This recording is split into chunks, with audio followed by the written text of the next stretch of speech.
Exactly. hopefully. And you had said something about improving your quality of life. And some people on the outside may not realize this, but when you pour so much into something, and again, as artists, it is part of our identification with our self-worth Yeah. because it's such a huge part of who we are. And if you're not comfortable with that, then you're not comfortable with yourself, and that bleeds Right. into every other aspect of your life. And Yeah.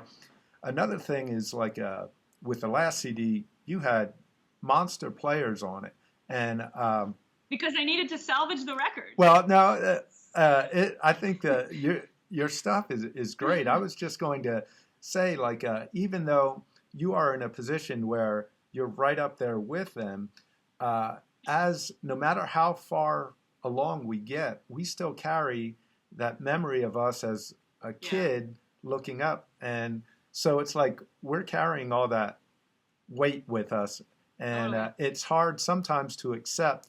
Yeah, I deserve to be here with these players. Like, uh, did that come into play? That kind of mindset come into play, like when you first started playing with Tony MacAlpine or uh, some of these drummers N- that you had? No, not. I mean, I don't really think like that. Oh, okay, I mean, I think it's important to be confident in your own abilities and what you bring to the table. But to me, I think, I mean, obviously, there's always a fine line between confidence and arrogance. But I think I think it's totally good to tell yourself I deserve to be here because I have X, Y, and Z, and that's what I can bring to the table. But I would never want to think, okay, now because I got this gig, because I had this successful audition, now that means that like I'm on the level of someone who has, who's been playing drums for 50 years. It just doesn't work that way. And I think if you do think that way, then now you're shooting yourself in the foot because that's probably what leads people to not push as hard. right. And that was never, it's just not who I am. So I think it's important to give credit to yourself for the hard work that you do. But I'm realistic about what I have and what I don't have. And that's what people confuse, like, arrogance or being humble with that. And I don't know, I try to be as objective as I can. Like, I'm not taking away anything from the work that I've done, but I also, like, I know where my weaknesses are, and I work on them because that's the privilege of having gigs like that, is that, like, that's the education that money can't buy. And if you don't go Exactly. into it with the mindset of I'm going to learn as much as I can, you're kind of wasting your time, or at least you're just not milking everything that you've been lucky to get. So Right. Yeah. And one of the things that I was asking is when you first got that gig, did you have questions in your mind? Oh, am I going to be able to do this justice? totally, Yeah. totally. I mean, I remember um, when I first got the gig with Tony, it was for a vocal band called Seven the Hard Way with Virgil on drums and Mark Bowles was the singer. And that band, I was the second guitar player in that band, and they had a record out. And by the time I got there, you know, it was so late in the game that a lot of the members were kind of involved in other things and looking to go in different directions. So I kind of caught the tail end of that, and we rehearsed for like 3 weeks, and we never ended up touring. So it was that band that I actually got the gig for, and it was a few months later that Tony called me and asked me to join his instrumental band. So Oh, okay. I never auditioned for that. I auditioned for a different gig, and thank God he had called me to ask that, because had I known that we would end up not touring, I would have lost everything that I worked really hard for. Like, it would just, would have dissipated into thin air, and I would have Yeah. gone back to Boston to figure out what my next move would have been. So I just remember when he called me, and he was like, yeah, the 25th anniversary of Edge of Insanity is coming up, and we're going to be doing all that. And I was like, this is not vocal stuff anymore. Now you're talking about, like, shrapnel records. Like, are you sure that I can play this? Like I don't know. Like, and I just remember this phone call, and I remember him telling me, like, you know what, Neely, like, everybody but you thinks that you can do this. So, like, I think you can do it. Like, you're gonna be fine. And I'll just never forget that, because it was exactly how it was. Like, I was just like, are you sure you know what you're doing? And he was like, he was so, like, he knew it was gonna be fine. And I was like, all right, don't say I didn't warn you. You know what I mean? And then I just knew that I would just basically, all right, great. Now you gave me no choice. I'm gonna have to grow into this. And you just knew that you hired the person that like works themselves to death and makes themselves sick, so that you have to be right at the end of the day. So cool, thanks. It worked out, I guess. But that's kind of how it was. So and I was 22. So like I hope most 22-year-olds don't have that kind of confidence or arrogance, or whatever. Yeah. So yeah, that had to be an amazing experience, and also, like you said, for a 22-year-old, and sounds like it came at just the right time for you. It didn't feel like it. I mean, now looking back, it is, but you have no idea. I mean, like, I deal with a lot of anxiety, as I know a lot of artists do. I'm not like afraid to talk about it. I have no issue being honest. And that sent me into like probably the worst tailspin of it that I'd ever had in my life. So it didn't seem like the best time, because like right after I got this thing that was supposed to be really positive and amazing and life-changing, I spent the next 3 months like freaking out and not being able to get out of the house. So it didn't really feel like good timing. Exactly, yeah. Well, now I can't do this, so I don't know what you called me for. But like I will always have Tony to thank for like not giving up on me, even when I was really kind of unstable and had to spend a few months getting my shit together. Somehow he kind of took a leap of faith that it was going to be okay, and he will always be that person who took a chance on me, and I'll never forget that, no matter what happens, because you can't say that about just anyone. Like, he really had to make that decision, and I'm just glad I didn't let him down. You know what I mean? So yeah, well, that's awesome. That's kind of how I think about it. Yeah, cool. Yeah, thanks. Now, getting back to the writing process, and we touched a little bit about this when you were talking about your last CD, but now for this CD, do you find that you're coming up with the ideas more what you hear in your head, or a lot of the ideas coming out when you have your guitar in your hands? Or can you talk about how you're approaching the writing for this CD? Of course. I mean, as the years progressed, my writing like pretty much primarily became less and less on the instrument. Yeah. So now it's like, I don't know, 95 to 99% away from the instrument. Yeah. Because I really feel like, especially for instrumental guitar players, it's kind of the only way not to bastardize when you have a really good idea. Because, we're just going to end up playing too many notes just because we can. We don't have to breathe. We don't have to take breaks.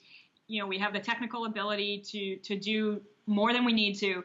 So now it's all what I hear in my head. And when I demo things, actually, I used to work with like a little MIDI controller. Now I just actually input it all by hand. But, I can't play piano, and MIDI controllers aren't really pianos anyway. But like, I think because I could only do this and input notes, like, with that technique, it kept me from playing too many notes because I literally couldn't. So I discovered like pretty early on that was the way to go for me, because if I had a good idea that was concise enough and memorable enough, then this was probably the right approach, because I wasn't messing it up then. I wasn't making it into more than it has to be. And as soon as you go here, like, you always have the potential of doing that. So now it's literally like, I'll hear something, I'll sing it into my voice memos, and then I'll demo it. And that's why actually the challenge with this record for some of the songs is actually figuring out how guitar fits into it, and what melodies will be played with the guitar, and how it can kind of fuse into that, because it really didn't start there. Yeah. So. Yeah, that's cool. And I mean, I do the same thing. A lot of ideas come when I'm driving, and sometimes you have a spark of an idea and you're singing it into your phone, and then you just continue to go. I've already done stuff where I sang 3 different parts back to back. If I would have stopped at the first part, I would have never got part 2 and 3. And like the next day when I listened to it, I didn't remember any of that.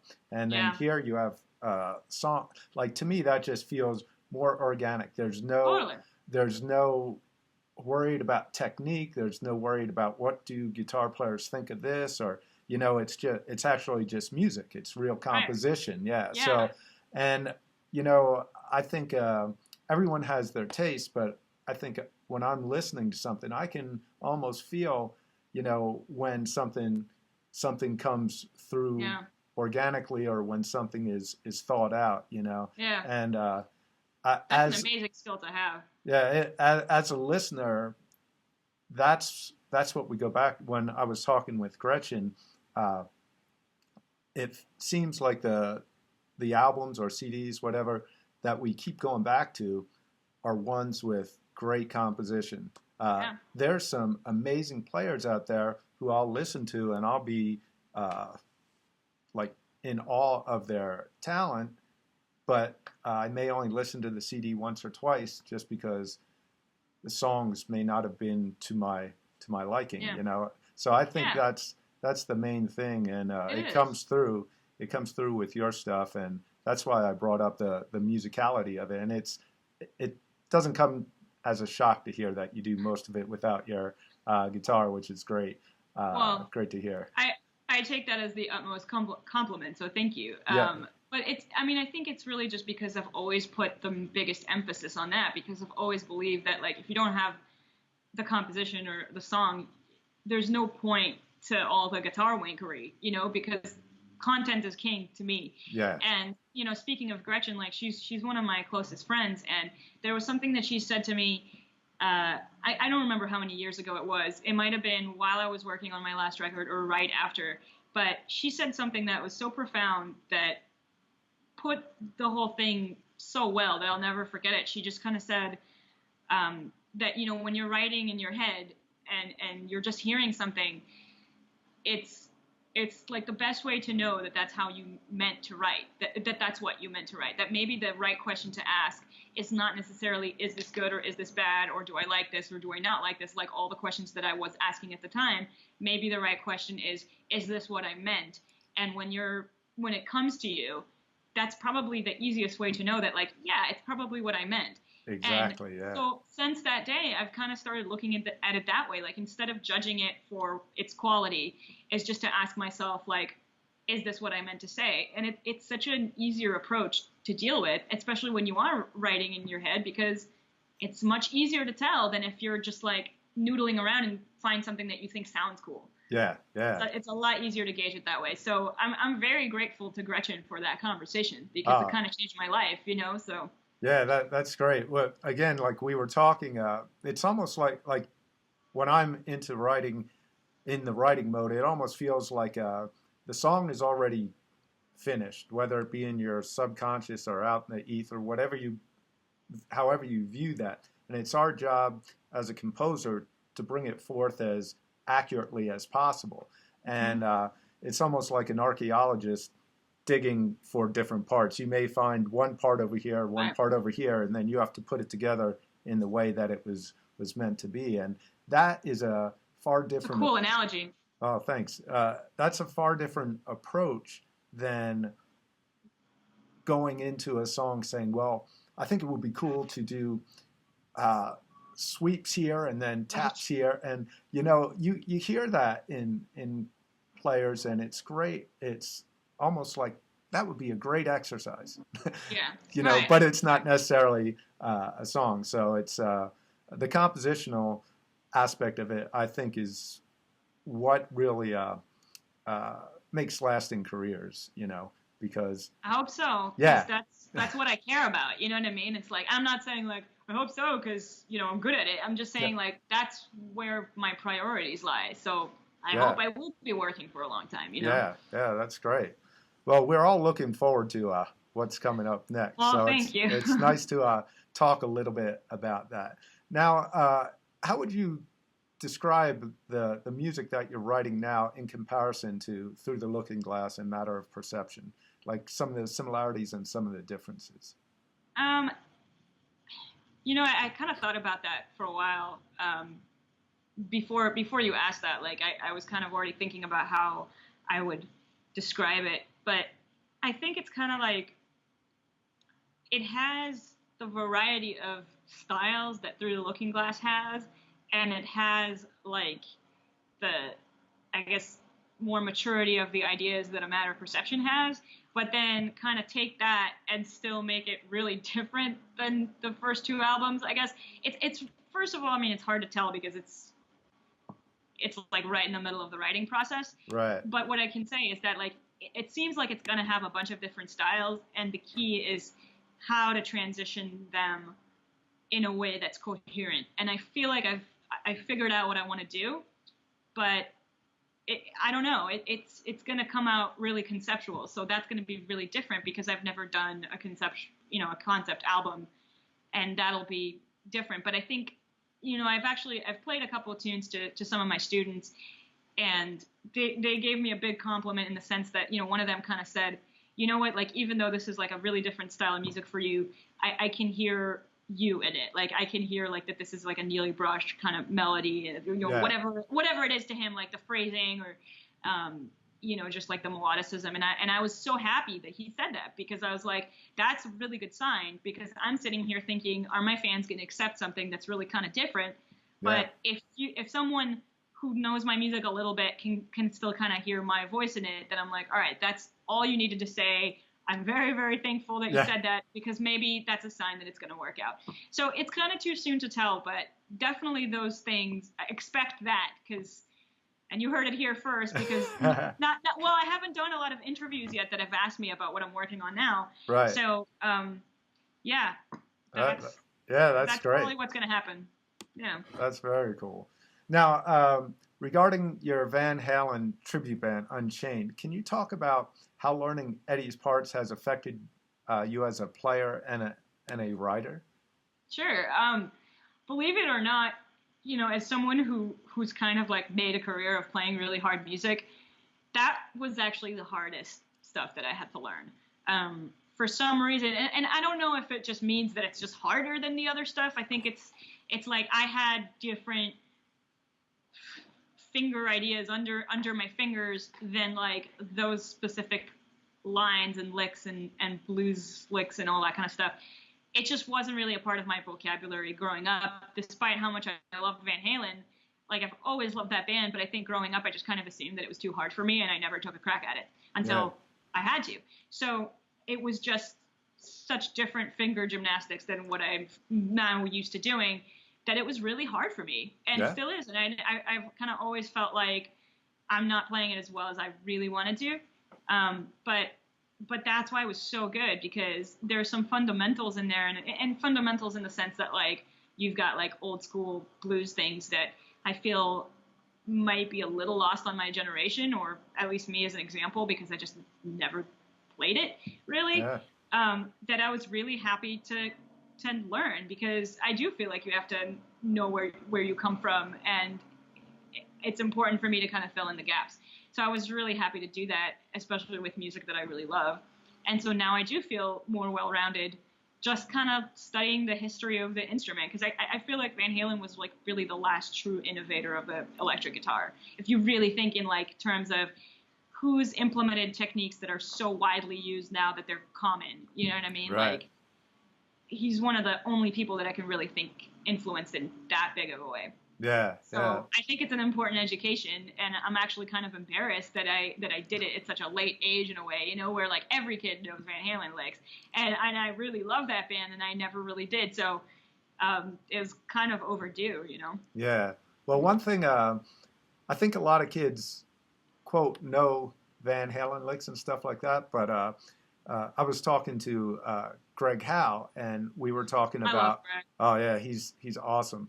And we were talking about this. Not only sometimes the rhythm parts in some of the Van Halen tunes are more challenging, and Totally. Eddie's sense of rhythmic phrasing is like, it's very hard to cop a Van Halen tune and do it authentically. It's so hard. Because sorry, go ahead. Oh, I was just going to say, because of that rhythmic element, I mean, whether he has a certain swing in his solo, or whether the whole rhythm section may be rocking out, but there's an element to swing in there, and if you're not locking in on that, it's not quite the same. So Van Halen's very, very tricky to do authentically. It is, and Greg's one of the few people who really can do it, because you hear he's like. Actually, I had a teacher at Berkeley that had us listen to a Greg Howe tune once, and he called it, it's like, this is like post Van Halen, and I was like, that's such a cool way to put it, because it's true. It's like Van Halen on steroids. Yeah. But like, it's such a weird statement to say, to call Eddie Van Halen underrated, because of course he's not. It's Eddie Van Halen, but at the same time, he kind of is in a way, because he doesn't always, people don't always have the necessarily the capacity to really realize what is really the true genius about him. And that, I think, it is in the rhythm playing. It's in the not giving a fuckness that he has, just the right amount of, you know what I mean? Because it's like the way that like he plays clean enough, but not so clean that it still has attitude and like noise and like, you can't really recreate that, you know? That's just who he is. And that's the stuff that people don't understand always, you know, because you really have to listen closely, even just to hear that that kind of nuance.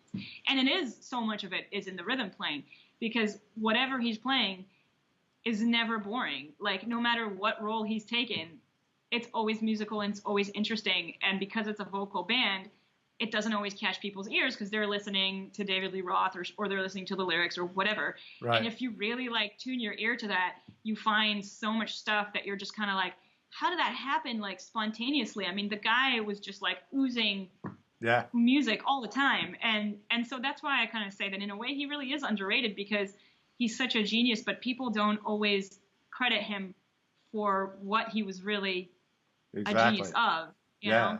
Yeah, they may just see the flash, the finger taps, and because he still invented all those techniques, so that's no less amazing. You know, like if you're a pioneer of a technique on rock guitar that has since been widely used by everybody that came after, that's huge, and that's of course going to be the thing that everybody remembered. But strangely, it's just not the most amazing thing about him. That's how good he really is. Exactly. Yeah, that's cool. So I'm sure that's always a fun challenge for you to bring in a new Van Halen tune and learn the parts. That's the one reason why I am glad that I did it kind of later in life, because at least I've had all the ear training up to now to be able to really listen that closely. Because if I had done it 5 years ago or 10 years ago, even if I would have been able to play it, like I would have missed so many more nuances that that pops out to me today. Yeah. So that's the one thing that I'm kind of grateful for in doing it, you know, kind of embarrassingly later. Well, that's great, man. Sounding great from what I've heard. I have yet to see you guys live, but I've seen some videos that sounded great. So thank you. All right. Now, you also seem to be fairly active with social media and the internet, and it seems to be helping as far as spreading the word and sharing your talent with the world. Can you talk a little bit about your approach, how it fits in with like your lifestyle, and just so you can still be comfortable with it, and any suggestions for other artists who are looking to expand? I mean, well, I'm glad you think it's helping, because I feel like the social media thing is something that's so easy to worry about, and I think a lot of people probably feel like they need constant validation with that. So, because again, it's just another thing that's really hard to be objective about and see from somebody else's perspective. So I'm glad it looks that way. It's definitely a hard balance, because, you know, I have kind of an obsessive personality, and I can totally be that person who refreshes the page like way too many times. And I know that I've followed that rabbit hole to the end a few times and got very unhappy. So I already know that I have to, you know, constantly like manage that balance just for my own sanity. And I think it's really important to like live normal life, because, you know, it's constantly kind of like being taken away from us. Yeah. But I do think it can be like really fun. And I learn a lot from, you know, people I admire that I think are doing it so well. I mean, like every YouTuber on the planet has it figured out. And I think what they do is so amazing, and it's such brilliant marketing. It's like, it's a completely different skill set. So I really try to learn from people who I just think their stuff like looks really amazing. Like Angel Vivaldi is a really great example, and he's taught me a lot. But I think one thing that's really helped just me personally, that, I mean, it's different for everyone, but one thing that I've had from early on is that, you know, I've had Facebook since 2005, which was my senior year in high school, and it was early enough that you had to be invited to Facebook to have an account. Like, oh, wow. That's how early it was. So I do kind of feel like I really grew up with Facebook in a sense, because I had it since I was 17. And so I've seen all the transitions, and I feel like I've really kind of seen it become this huge thing. Because I remember in the beginning, like, nobody was on it, and all of us were like, what do you do with this thing? And so, like, I think just being a part of that transition has helped me kind of stay me on Facebook, because I never started with an official page. I started with my page that was really personal. So, I had to learn, of course, some things are personal and I'm not going to put them out there. Yeah. But I think it just really helped that page to always really feel like me. So I think that's what people are connecting to, because no post I make is contrived. It's always real life. And it's just kind of, I'm an open enough person that I feel like I just want to share things, within reason, of course. But, yeah. Like I want to be open with people. So I'm not into like making posts that don't feel organic. And I'm hoping that that's what people connect to, because it still feels like my personal page, even though it's very public. So I've always just tried to keep I've tried to keep it coming from that place. And I think that's what I strive for. And I do, try to get better at just like the general marketing of it, because I want things to look good and be composed well and all that stuff. But it's fun for me, because I like visual things. It's like, it's another way to be creative outside of music. And it can be fun when, I hate to say it, but like selfies can be fun when it's just you and your friends having a good day and it comes from the right place. Like, I don't think there's anything wrong with that as long as we keep it within reason. And I know that just for me personally, it can be an issue, because there's a fine line. I mean, they've done studies on how it can depress you, and I'm like kind of living proof of that. So it's definitely important to keep it in perspective and keep it fun. So I constantly work on that, Yeah, I definitely can see how if it pulls you in too deep, you start to rely on that response. I've already seen great guitar players who say, I'm posting this again today because it didn't get any love yesterday. And, one of the things is... It like hurts my heart when I hear stuff like that, because I know exactly what they're feeling. Yeah, and the sad point is sometimes it's just, the media, Facebook may not put it in the news feed. So no one has seen it, and then they take that back as a personal reflection on themselves. So that could be a little tricky, but I think you hit the nail on the head when you said, as long as it's authentic, I think a lot of the people can see when something's contrived and when it's authentic. Yeah, so. I think so, because it's just one of those things that like everybody can't feel, but you can't really describe. Like, you can't put your finger on why it doesn't feel right, but you can feel it. It's kind of like it's like the same reason why I feel like intonation and vibrato and like all these things are really important, because that's the stuff. If you like went on YouTube and compared 10 covers of the same song and played them to someone who doesn't know anything about guitar, they would still tell you that person sounds good and that person doesn't sound as good, even when they're playing the same thing. Exactly. And you would ask them why, and they wouldn't be able to tell you why, but they'll be able to hear it. And you would be able to tell them, like, well, maybe this person, maybe all their bends weren't in tune, or, whatever. Right. And so I think there's a lot of stuff that people pick up. It's like this intuition thing that we just have with our senses, but maybe some people don't have the training to really be able to articulate why they hear something a certain way. And I think it's the same thing with that.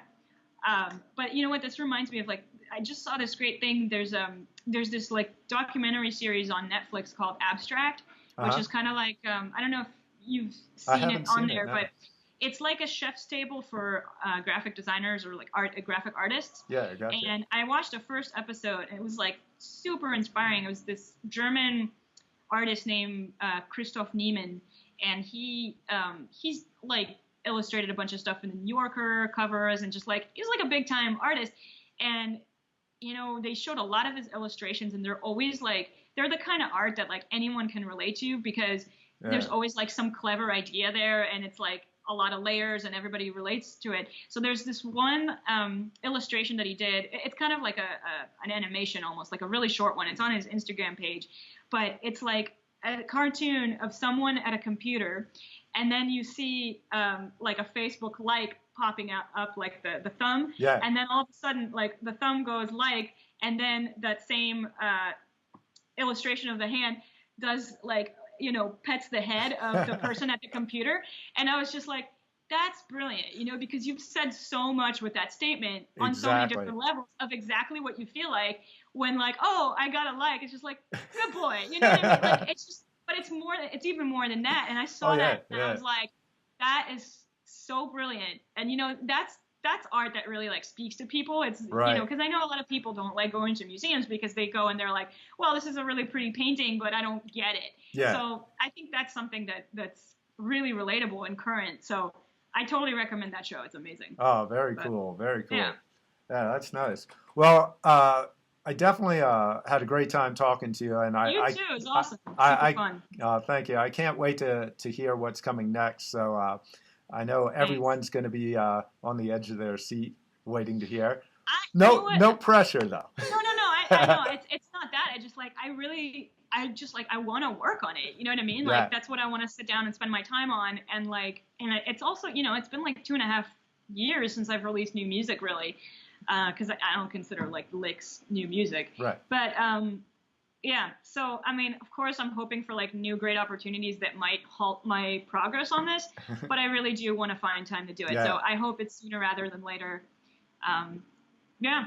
Yeah. So, well, that's thank great. you for having me. This was a great conversation. Oh, well, thank you for doing this, and it was such fun Anytime. talking to you. And like I said, we're all looking forward. So hopefully soon we can hear something coming out. All right. All right. Thanks, well, thanks, Rod. Nili. Okay. Have a good We'll talk one. to you soon. Thank you. All right.